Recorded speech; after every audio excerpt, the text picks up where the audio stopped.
कभी कभी लाइफ में जो चीज़ें आप नहीं जी पाते हो, जो किरदार आप नहीं जी पाते हो, वो आपको करने को मिलता है। जैसे कि मैं अपनी लाइफ में कॉलेज नहीं गया और मैंने बहुत जल्दी काम करना शुरू कर दिया था और मैंने अपना कॉलेज कॉरेस्पॉन्डेंस से किया है। तो मैं कॉलेज लाइफ देखना चाहता था जो मैं देख नहीं पाया। बट मैंने लकीली कुछ ऐसे शोज़ किए जहाँ पे मैं कॉलेज स्टूडेंट रहा हूँ और मैंने वो कॉलेज लाइफ जो मैं जीना चाहता था, वो कॉलेज लाइफ मैंने उन शोज़ में, उन किरदार में जी है मैंने। तो मुझे जो किरदार जो लाइफ में नहीं है आपके, जो शायद आप प्ले करना चाहते हो या बनना चाहते हो, उन वो किरदार प्ले करने को मिले हैं, तो मुझे ये बहुत एक्साइटिंग लगता है एज एन एक्टर।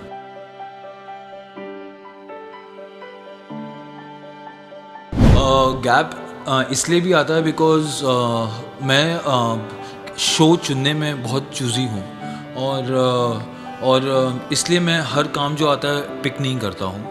और मेरी कोशिश ये रहती है कि मैं जो भी शो पिक करूँ वो क्वालिटी वाइज अच्छा हो, उसमें दम हो, करने के लिए, परफॉर्मेंस करने के लिए दम हो उसके अंदर।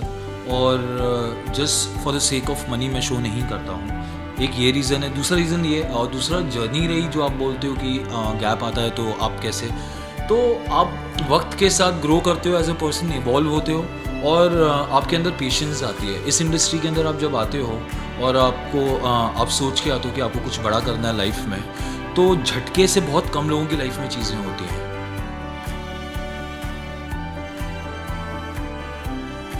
पिछले कुछ सालों से किसी भी शो से कोई एक्सपेक्टेशन नहीं रखता हूँ, टू बी ऑनेस्टली। कोई रीज़न? इसका ये रीज़न है कि आप आप कर्म करो, आपको जो काम दिया गया है वो काम करो। आप एक्सपेक्टेशंस के साथ करोगे तो आपकी लाइफ में, आपको पता है कि आप भी जानते हो, ये भी जानते होंगे, सब जानते हैं कि हम जो एक्सपेक्ट करते हैं वो हमेशा हमें मिलता नहीं है, और जब नहीं मिलता है तो डिसअपॉइंटमेंट होती है। तो इससे बेटर है कि आप बिना एक्सपेक्टेशन के अगर काम करो और पूरे अपनी शिद्दत से करो, 100% दे के आप उस प्रोसेस को एंजॉय करो। मैं वही बोल रहा हूँ कि आप रिजल्ट और एक्सपेक्टेशंस को मत देखो।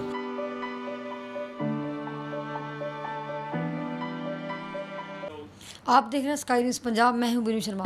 इस समय हम मुंबई पहुंचे हुए हैं। एक्टर रियांशवीर चड्ढा मेरे साथ मौजूद हैं, जो तमाम टीवी शोज़ में काम कर चुके हैं। सपने सुहाने, लड़कपन के, नादान परिंदे, अभी रिसेंटली नए शो की शूटिंग कर रहे हैं। खास बातचीत करेंगे, जानेंगे और क्या कुछ इंटरेस्टिंग है इस शो में।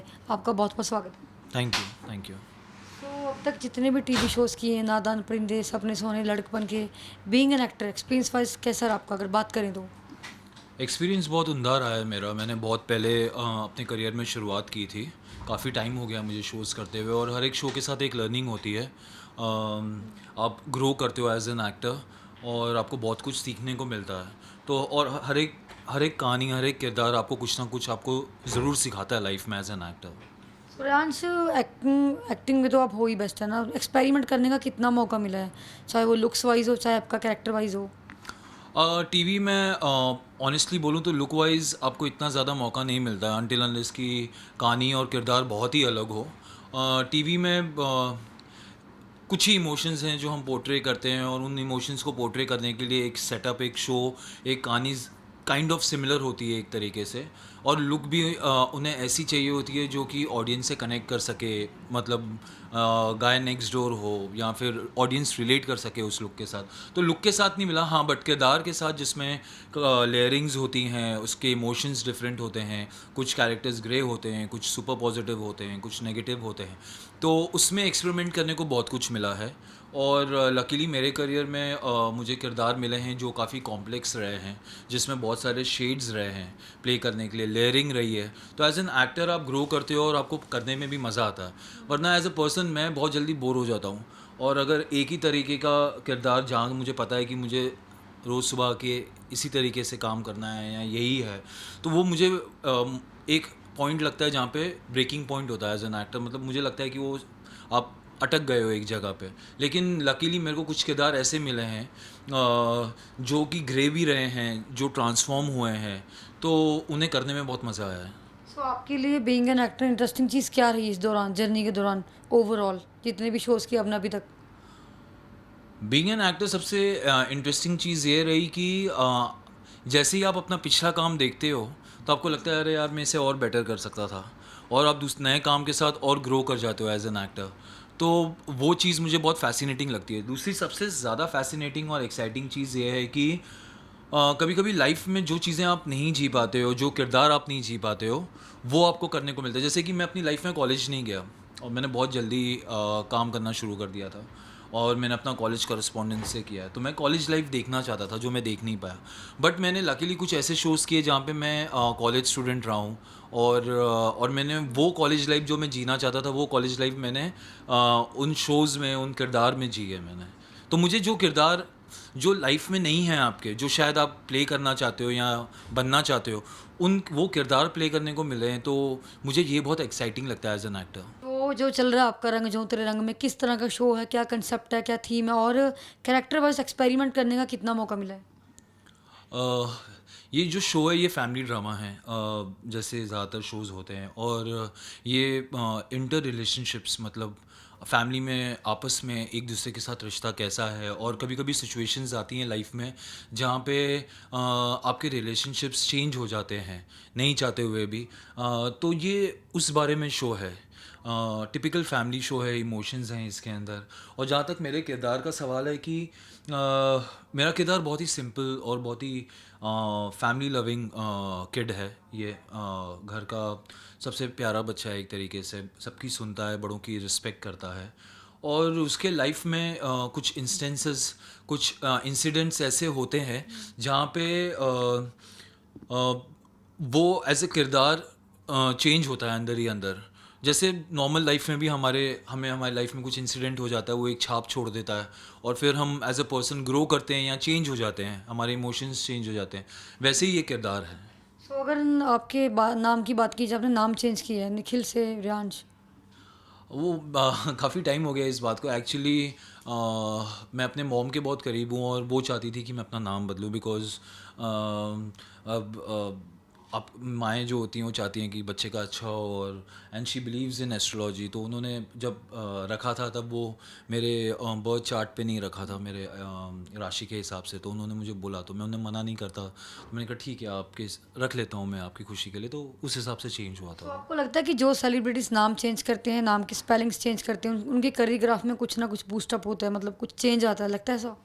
नहीं, मुझे पर्सनली ऐसा नहीं लगता है, बिकॉज़ आप अपनी किस्मत लेके आते हो, आपकी खुद की मेहनत होती है।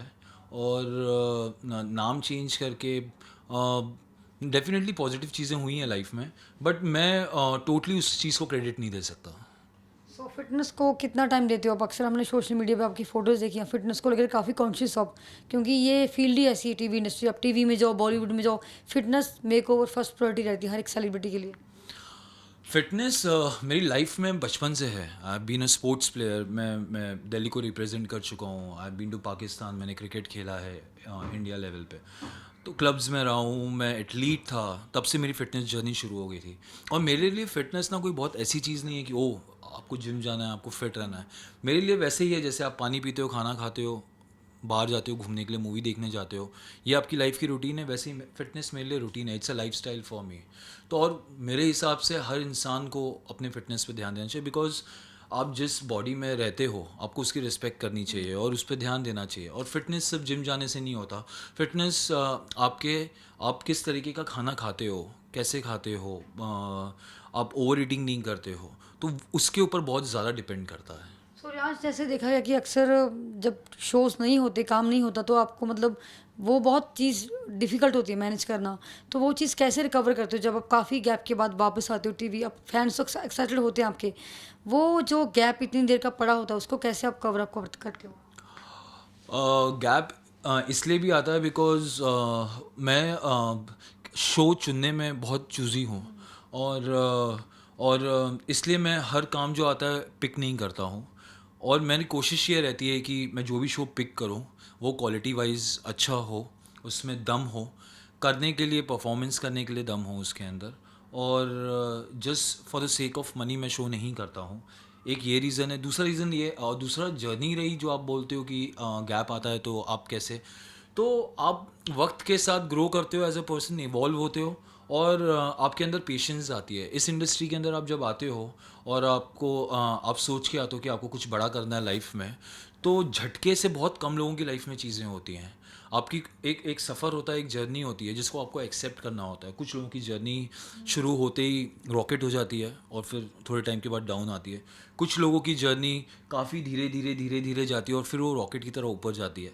तो हर इंसान की एक अपनी जर्नी होती है। यू हैव टू एक्सेप्ट कि जो आपकी जर्नी है, जो आपका सफ़र है, और फेलियर्स और success, this is part of your journey.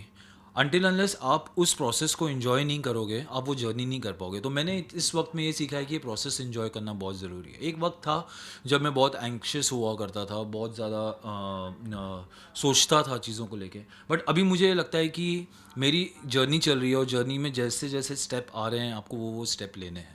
तो मैं वक्त के साथ आप काम डाउन हो जाते हो चीज़ों को लेके। सो रणवीर चड्ढा ने क्या सीखा टीवी इंडस्ट्री से? अब हम कोई भी फील्ड जॉइन करते हैं, कुछ ना कुछ सीखने को मिलता है, लर्न करने को मिलता है। टीवी इंडस्ट्री से ऐसी कौन सी चीज़ है जो आपके लिए बेनिफिट प्रूफ हो रही है अभी तक? पेशेंस।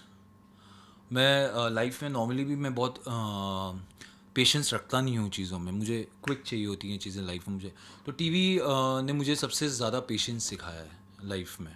मैं रेस्टलेस हुआ करता था एक टाइम पे, बट अब मैं उतना रेस्टलेस नहीं हूँ, बट उतना रेस्टलेस नहीं हूँ। तो वक्त के साथ पेशेंस इंसान को बहुत कुछ सिखाता है लाइफ में, और पेशेंस ही लाइफ में बहुत कुछ देता भी है। तो मेरे हिसाब से पेशेंस सबसे ज़्यादा अहम पार्ट रहा है मेरी लाइफ का इस पूरी जर्नी में। सो टीवी एक्टर्स के लिए सर्वाइव करना, कोई भी इंडस्ट्री हो, टीवी एक्टर्स हो, बॉलीवुड हो, सर्वाइवल बहुत डिफिकल्ट है बॉम्बे जैसे एक्सपेंसिव सिटी में। तो काम तो करना ही पड़ता है, कोई टाइम टाइम की लिमिट नहीं होती है। तो आपको लगता है कि आपकी लाइफ पे इफेक्ट पड़ता है कहीं ना कहीं? आप शेड्यूल कैसे मैनेज करते हो? क्योंकि पूरा दिन शूटिंग्स में निकल जाता है आपका, आप जिम को कम टाइम दे पाते हो, कई बार वो चीज़ मिस भी हो जाती है। तो वो चीज़ बहुत कहीं ना कहीं आपको कहीं ना कहीं इंटरप्ट करती है माइंड को, नहीं, मेरा एज अ पर्सन, थोड़ा सा डिस्टर्ब तो। मैं क्या फील करता हूँ ये कि मैं काम करने आया हूँ, तो मेरे लिए तो काम प्रायोरिटी है मेरी लाइफ की, और बाकी सारी चीज़ें बाद में आती हैं। तो अगर वो कहीं कुछ मिस आउट भी होता है तो मुझे इतना फ़र्क नहीं पड़ता है, ऑनेस्टली स्पीकिंग। हाँ, अगर आपका शो का सेट बहुत दूर हो, आपका ट्रैवलिंग बहुत ज़्यादा हो, तब आपकी काफ़ी सारी चीज़ें छूट जाती हैं। बट अगर आप with in the city shoot कर रहे हो, जहाँ का आपका ट्रैवलिंग डिस्टेंस ज़्यादा नहीं है, तो ऐसा नहीं है कि आप टाइम नहीं निकाल सकते चीज़ों के लिए। आप बेशक निकाल सकते हो, वर्कआउट के लिए भी निकाल सकते हो, और कभी कभार मिस हुआ तो उसमें कोई बात नहीं, बिकॉज इंपॉर्टेंट ये है कि आपको कंसिस्टेंट रहना है लाइफ में।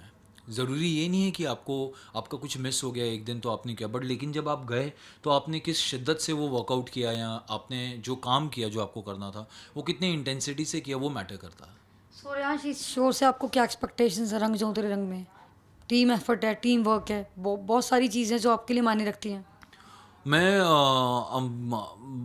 पिछले कुछ सालों से किसी भी शो से कोई एक्सपेक्टेशन नहीं रखता हूँ, टू बी ऑनेस्टली। इसका कोई रीज़न? इसका ये रीज़न है कि आप आप आप कर्म करो। आपको जो काम दिया गया है वो काम करो।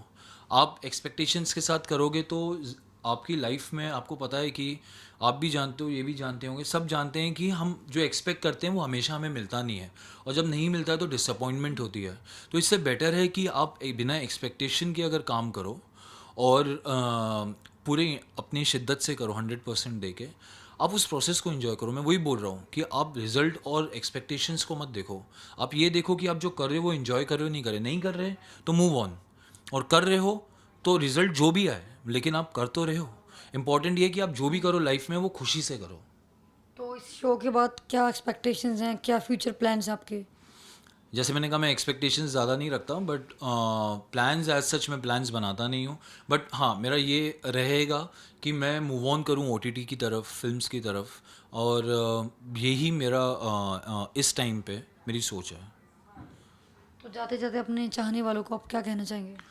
मैं अपने सभी फैंस, जो कि मेरी फैमिली जैसे, मैं उन्हें ये कहना चाहूँगा कि थैंक यू सो मच, इतने साल आपने मुझे प्यार दिया और मेरे काम को सराहा। मैं कोशिश करूँगा कि मैं उतनी शिद्दत और मेहनत से काम करूँ और आपको मेरा काम पसंद आए। तो आपने देखा ये थे एक्टर रणवीर चड्ढा, जिन्होंने खास बातचीत की मुंबई में अपनी जर्नी के बारे में, तो बातचीत की ही साथ ही कई सारे मुद्दों पर अपने विचार साझे किए। और इनका कहना है कि जो आने वाला इनका शो चल रहा है, अभी स्टार्ट है शूटिंग इसकी मुंबई में, रंग जो तेरे रंग में, काफ़ी इंटरेस्टिंग शो है, फैमिली शो है। कैमरामैन प्रवीण के साथ स्काई न्यूज़ के लिए मुंबई से बीनू शर्मा।